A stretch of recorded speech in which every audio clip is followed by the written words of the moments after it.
espacio vital.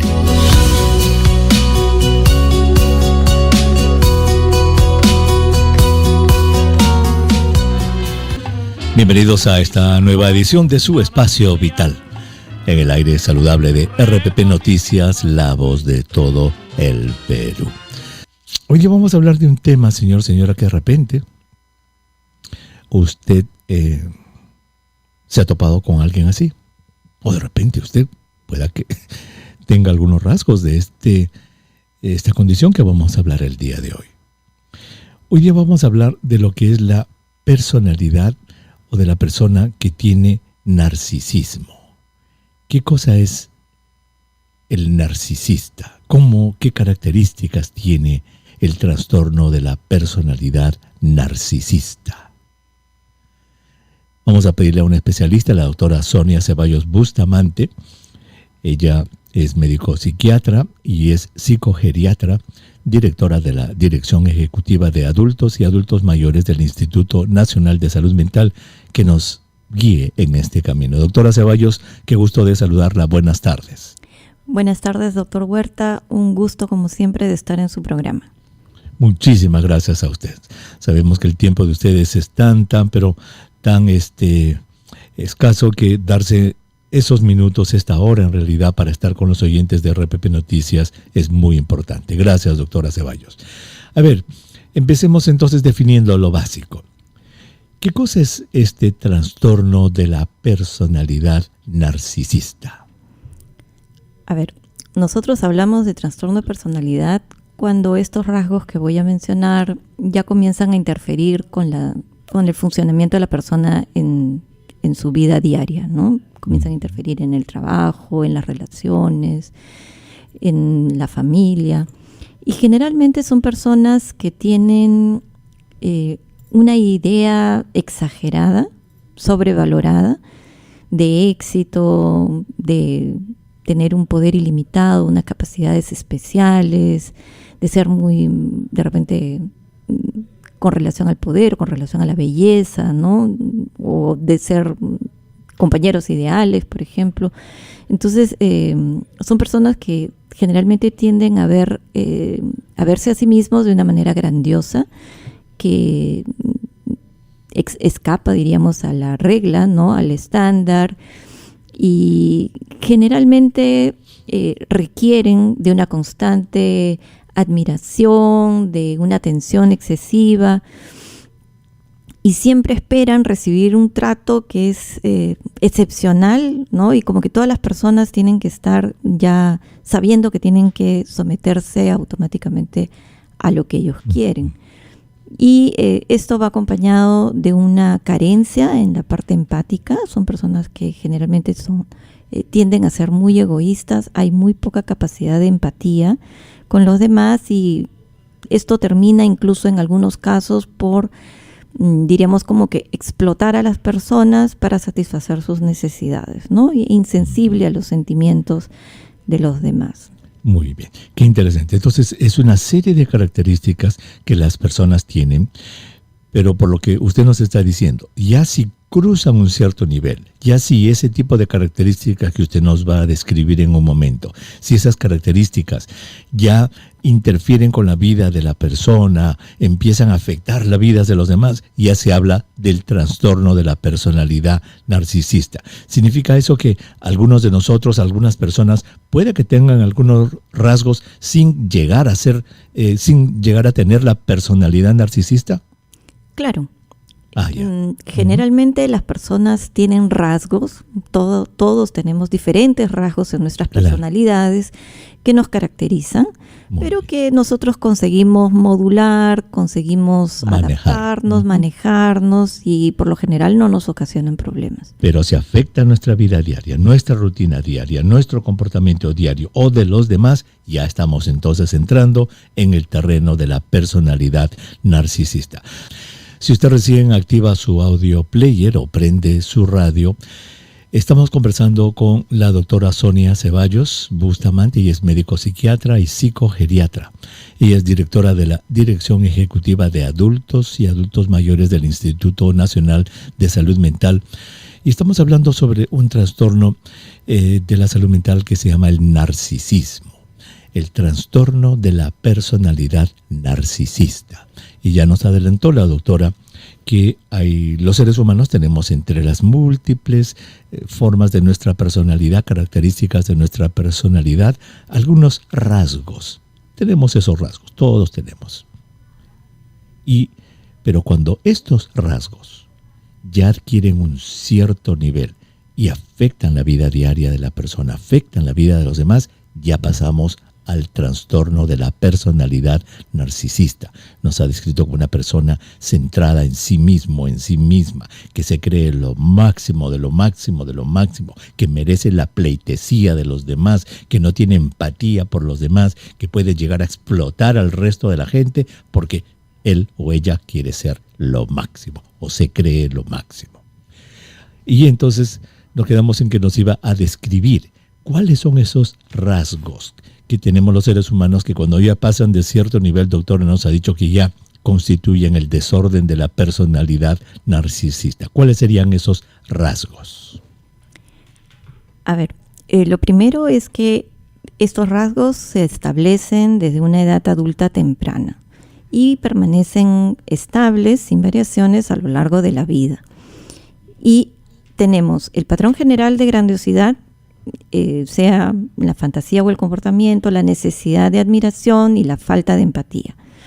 Y debe de cumplir al menos, dice, de acuerdo a la clasificación internacional de enfermedades, la CIE 10, que todavía nos rige hasta ahora, recién, ya va a salir la CIE 11, pero hasta ahora todavía estamos rigiéndonos en esta CIE 10, debe de cumplir por lo menos 5 de los siguientes criterios. Que debe tener un sentido grandioso de autoimportancia, exagera los logros, los talentos, no espera ser reconocido como superior sin siquiera tener necesariamente los méritos. Está preocupado por fantasías de éxito ilimitado, de poder o de belleza, creer que es especial y único y que solo puede ser comprendido por personas especiales o por instituciones especiales o de alto estatus. Requiere una admiración excesiva, tener un sentido de derecho excesivo, ¿no? O sea, eso de que espera ser tratado con preferencia especial, el que se aproveche de las relaciones interpersonales, ¿no? Lo que hablábamos que puede llegar a explotar a las otras personas, la carencia de empatía, porque la persona es muy reacia a identificarse con los sentimientos o con las necesidades de los demás. Y por lo general son personas que muestran actitudes y comportamientos arrogantes o soberbios. Y el último criterio es que podría envidiar a los demás o creer que los demás lo envidian a él. 5 de estos criterios son los que nos hacen el diagnóstico de acuerdo a la clasificación internacional de enfermedades y, como siempre, recordar que esto interfiere en el funcionamiento de la persona. Ahora, obviamente estos 5 criterios de los varios que han mencionado deben estar presentes. Se obtienen a través del interrogatorio, ¿verdad? A través de la conversación con el paciente o quizá con la familia. Y la pregunta es, ¿estas personas llegan al psiquiatra, doctora, o alguien los lleva? ¿Cómo se hace el diagnóstico de esto? ¿O ellos se dan cuenta, sufren porque dice que no se dan cuenta de esto? Muy difícilmente llegan ellos por voluntad propia y generalmente es justamente por la interferencia que existe en las relaciones. Llegan derivados sea por un problema de pareja, sea por un problema laboral, por diferentes personas, ¿no? Claro. Difícilmente llegan solo porque, claro, no, la autoconciencia no existe.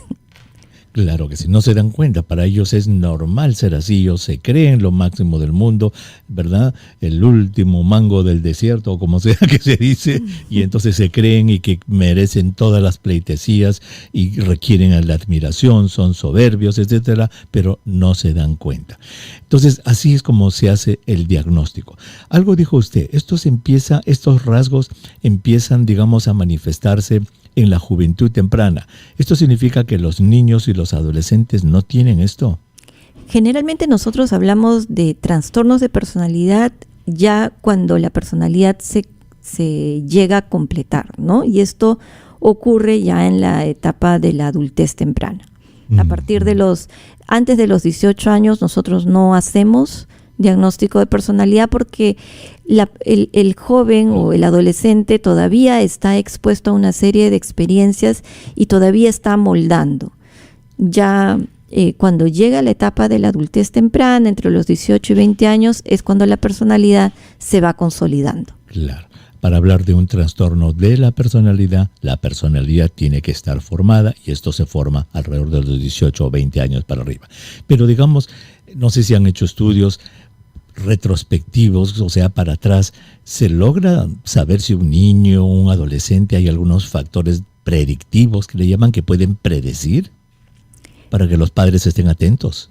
Sí, por lo general tenemos que ya desde la niñez los niños presentan algunos rasgos, sobre todo ya a partir de los 12, 13 años comienzan a presentarse los rasgos de la autoimportancia, de el ubicarse como muchas veces como superior en la clase, el que sabe todo siempre, ¿no? Y por lo general esperan ser admirados, ¿no? Y uno eso lo puede ir identificando, ese tipo de rasgos en los niños, ¿no? Sobre todo cuando además se acompaña de esta falta de empatía hacia los demás que ya nos va orientando, y ahí es donde podemos comenzar a intervenir. Esa falta de empatía, por ejemplo, no sé, un ejemplo podría ser que el niño o el adolescente diga, a mí no me importa el resto, lo que me importa es a mí. Expresiones de ese tipo, ¿podría poner algunos ejemplos para nuestros padres de familia?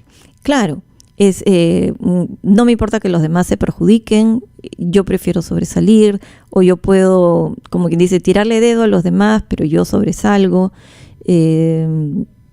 Ese tipo de actitudes, ¿no es cierto?, son las que nos demuestran la falta de empatía. O con algún compañero, no tener, por ejemplo, no tener reparos en apropiarse o adueñarse de los éxitos o de los logros de los demás también.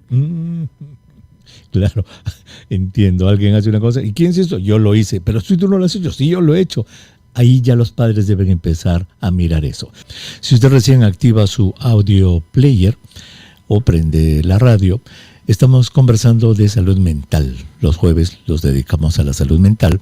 La invitada es la doctora Sonia Ceballos Bustamante, y es médico psiquiatra y psicogeriatra, directora de la Dirección Ejecutiva de Adultos y Adultos Mayores del Instituto Nacional de Salud Mental, y estamos hablando sobre el trastorno de la personalidad narcisista, que es un ser humano, una persona, más hombres que mujeres, que tienen esa enorme grandiosidad de creerse lo máximo de lo máximo de lo máximo, y que en ese afán de creerse lo máximo y en esa falta de empatía que tienen por los demás, pues cometen una serie de atropellos y tienen trastornos y tienen problemas con otras personas, etcétera, etcétera. Y nos dijo algo muy importante la doctora, de que si bien es cierto, por llamarse esto un trastorno de la personalidad narcisista, debe diagnosticarse luego que ya se formó la personalidad, y la personalidad se forma en los 18, 19, 20, 21 años. Por lo tanto, a partir de esa edad se hace el diagnóstico del trastorno de la personalidad narcisista. Sin embargo, los estudios han revelado, nos ha dicho, que en la niñez y en la adolescencia ya hay ciertos rasgos que pueden presentar nuestros hijos que nos podrían decir, carambas, este chiquito podría en el futuro ser un narcisista. Esos niñitos que no les importa nada, se adueñan de trabajos ajenos, sacan pecho por cosas que no hacen, no tienen empatía por los demás, se creen lo máximo de lo máximo. Ya empieza a verse esto. Doctora, en primer lugar entonces, para los padres de familia que pueda que reconozcan algunos de estos rasgos que nos ha dicho que pueden ser normales, ¿cuándo deberían preocuparse y qué deberían hacer los padres? Recordemos que estos chicos, ¿no es cierto?, si hablamos en las edades adolescentes tempranas, creen que lo merecen todo. Entonces es súper importante ver como padres un hecho que a veces nos cuesta un poco ver, y es que los límites en los chicos son importantes. A veces nos cuesta mucho poner límites, pero los límites adecuados son los que van a ayudar mucho en el desarrollo de este tipo de personalidades, que entiendan que no lo merecen todo, como quien dice, gratis, ¿no? Sino que tienen que ganarse los beneficios o las cosas que les podemos dar.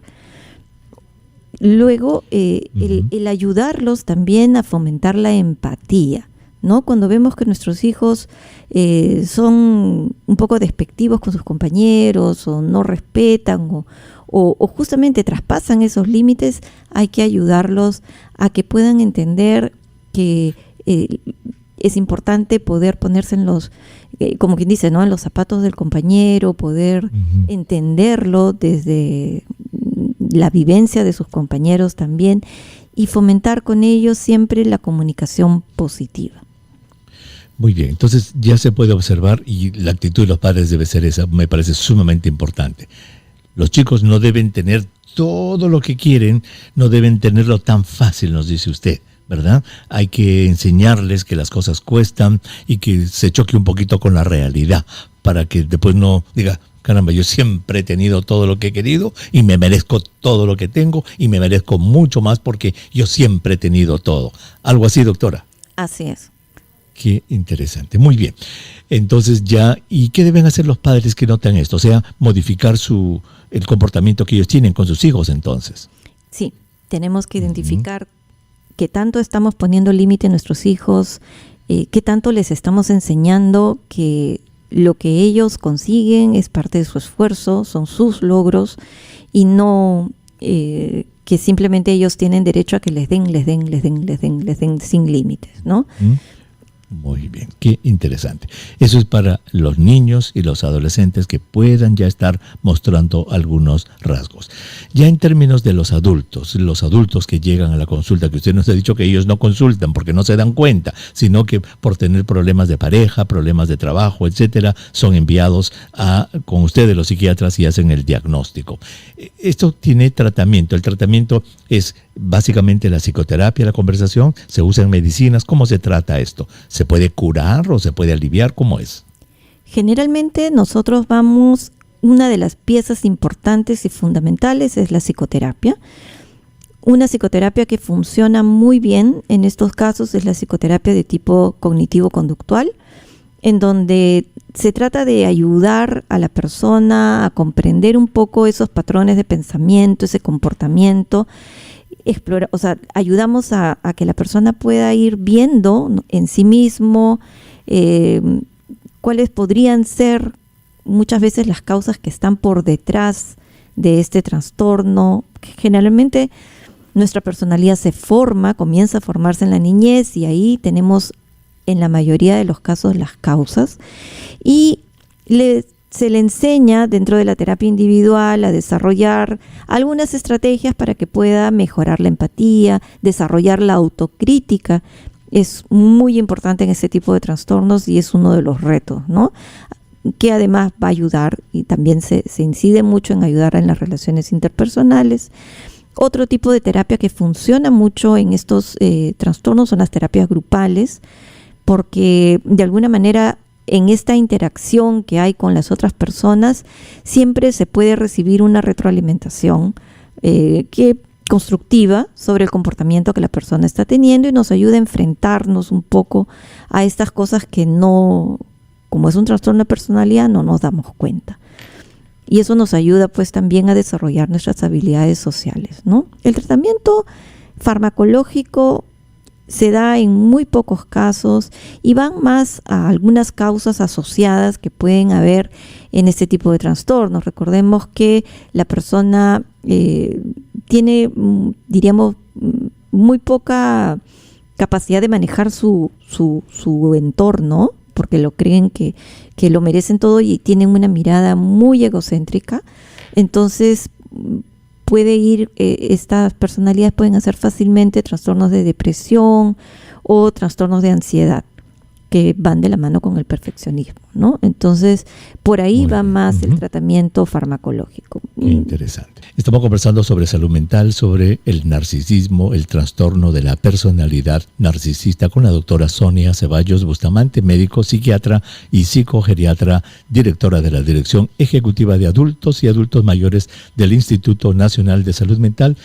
Estamos tomando sus llamadas telefónicas. Vamos a ir con Jorge, que está en San Luis. Jorge, bienvenido al programa. La doctora, lo escucha la doctora Ceballos. Adelante. Buenas tardes, doctora Ceballos.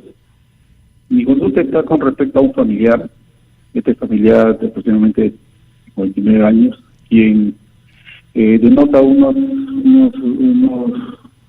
síntomas de egocentrismo, de irritabilidad, de que ella tiene que saber todo y lo soluciona todo, y así mismo cuando no le hacen caso en las reuniones que tenemos de familia por motivos de unos bienes, explota, grita y no acepta críticas ni otras opiniones que no sean la de ella, ¿no? Entonces estamos preocupados porque su personalidad no era así, pero a raíz de que falleció su esposo se ha provocado todo este trastorno que quisiera saber. Don Jorge, discúlpeme que lo interrumpa. O sea que la señora tiene 60 años. Ella no era así. Esto se ha manifestado recién después de la pérdida de su esposo. Exactamente. Después de la pérdida de su esposo, sus dos familiares, notamos este cambio brusco, ¿no? En su personalidad. ¿Hace cuánto tiempo que sucedió eso, la pérdida del esposo? Hace 2 años ya. Hace 2 años, muy bien. Y ella está así hace 2 años, entonces ha cambiado completamente. Doctora Ceballos, ¿quiere usted hacerle alguna pregunta a nuestro oyente Jorge? Sí, de repente antes ya ella mostraba algunas señales de que por ahí ella era excesivamente como que sobrevalorada o pensaba que lo sabía todo, y ahora esto ya se acompaña de agresividad o irritabilidad. O sea, ¿antes nunca tenía nada, don Jorge? No, sí, anteriormente con un familiar que vivía junto a ella, había muchas discusiones, no gritos con su esposo. Muy bien. Incluso yo he sido testigo también de peleas con sus hijos, y sus hijos también le tratan de callar, que no grite. Y eso, bueno, esas actitudes nos han sorprendido, no menos a mí como familiar. Entiendo, o sea que habría quizás algún rasgo. Muy bien. Doctora, ¿qué le podemos decir a nuestro oyente Jorge? A ver. Gracias, Jorge. Muchas gracias, señor Jorge. Bueno, lo primero, ¿no es cierto? Aquí estamos viendo que hay una desregulación, de hecho, emocional, ¿no? Que recurren a los gritos. Entonces habría que ver, de todas maneras, buscar una ayuda, porque esto está interfiriendo con ustedes, buscar una ayuda para ver qué cosas pueden ser las que estén por detrás, si es que esto es a consecuencia de el fallecimiento del esposo, qué cosa la ha llevado a tomar esas actitudes, a tener esos comportamientos. Muchas veces los factores de estrés exacerban algunos rasgos también de nuestra personalidad, y puede ser que haya habido algunas cosas que eran más o menos manejables, pero que bajo condiciones de estrés se vuelven inmanejables y nos sobrepasan. En ambos casos sería conveniente siempre acudir. Tenemos muchos centros de salud mental comunitarios donde pueden acudir, donde hay profesionales capacitados para ayudarlos. Don Jorge, entonces, para saber cuál es el centro comunitario más cercano a la casa, y sería bueno convencerla a ella también, ¿no? Porque si a la fuerza no va a ir, pero llame por favor, don Jorge, 113, opción 5. 113, opción 5, para saber cuál es el centro de salud mental comunitario más cercano a ustedes. Bien rapidito nos vamos con Alicia, que está en Guaral. Alicia, muy buenas tardes. La doctora la escucha, la doctora Ceballos. Doctora, buenas tardes. Gracias por la oportunidad. Doctora, mire usted, tengo un hijo, ya tiene 24 años, y presenta algunas características que usted mencionó anteriormente. Mi pregunta es, ¿cómo lidiar para poder llegar al entendimiento y él pueda mejorar esa situación. Me explico. Por ejemplo, pide, quiero, por mencionarle algo, un teléfono última generación, o quiero un Play último, lo último que salió. Entonces, obviamente nosotros como padres no tenemos la capacidad para poderle dar todo lo que él quiere. Él es un estudiante muy inteligente, muy hábil, y tiene una capacidad de convencimiento, doctora, única. Y o sea que usted está preocupada, doña Alicia, ¿no? Que su hijito podría tener rasgos de lo que hemos hablado. Doctora, ¿es posible distinguir, una personalidad fuerte, de un muchacho ambicioso, etcétera, de lo que estamos hablando? ¿Qué es lo que puede hacer doña Alicia? Tenemos un minutito. A ver, doña Alicia, sí.